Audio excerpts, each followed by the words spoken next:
Next is Keith Jackson. I guess that great figures in the world of sports are often known by only one name or one word, Ali or Kareem or Mickey. I guess Keith, while it's not a surname or a first name or a Christian name, he is still known by one word, Bumble. I don't do it very well, and he's not going to do it either. I can guarantee you that when he comes up. But he is Mr. College Football.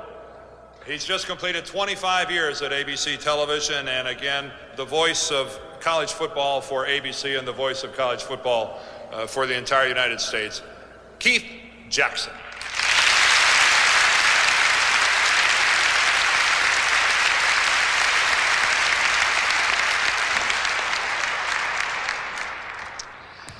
Some of the great names in all of coaching have been my friends. It is a dangerous thing for a journalist, if you want to call some people that. I'm not a journalist, I'm a broadcaster. But it's very difficult to become friends with a coach, because sooner or later you're going to have to criticize him. But the good ones accept it, because they know it's essential and in many instances justified, because it is just one of those little things that stimulates them, and they in turn stimulate others, and so it goes. The pebble in the pond. Think for just a moment.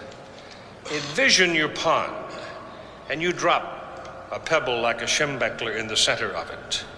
And think how many generations that will go on and on and on. You don't have to put it in a book, though it helps, and Mitch did a wonderful job of it. What you really want to do is put it inside people. And successful coaches do that because they're great teachers. You're not a great coach unless you're a great teacher. Wilkinson was a great teacher. Paul Bryant was a great teacher and became a great humanist. Bobby Dodd, Ray Graves, Dana Bible, it goes on, Lynn Casanova, who to this day walks the Eugene, Oregon Country Club and carries his own golf bag and still preaches the same philosophy that he did when he coached Renfro and all of those great players he had at the University of Oregon, and when he was at Santa Clara and St. Mary's and all of those other places that he traveled. When we asked Bo last year, how do you want to be remembered?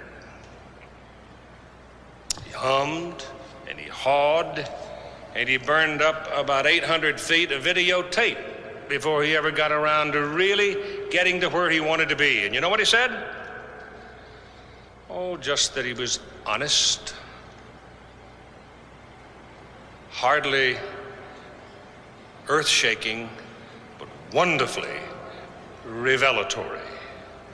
Because right there, in short sum, you know what kind of guy he is. It's worth knowing these kind of people. Fritz Kreisler was a very good friend of mine. I never came to Michigan to do a football game when I didn't try to go see Fritz. He was full of great stories about people, and he was a great booster of this man. And he gave me this little saying, this parable from his old coach, Stagg. And I used it this year at the lunch in Pasadena. Aren't you glad you don't have to go to another Kiwanis luncheon in Pasadena? Wow, they're going to change it now, you know. But I think this fits all great coaches, and there are lots of great coaches. But there are three of them on this dais tonight that are legendary and Hall of Famers. But it's simply this. And it's something that we can all live by and something that succeeding generations can live by. And it says simply, leave me with no compromise on things half done. Keep me with a stern and stubborn pride. And when at last the fight is won, God, keep me still unsatisfied. Well, we all know that if you see a satisfied person, you are not looking at a leader. If you see a satisfied coach, you are not looking at a winner, but more importantly, you are not looking at a shaper of people, men or women.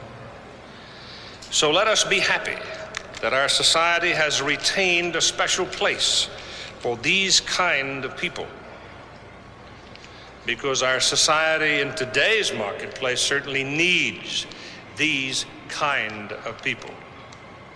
Coach, it's been my pleasure to have known you.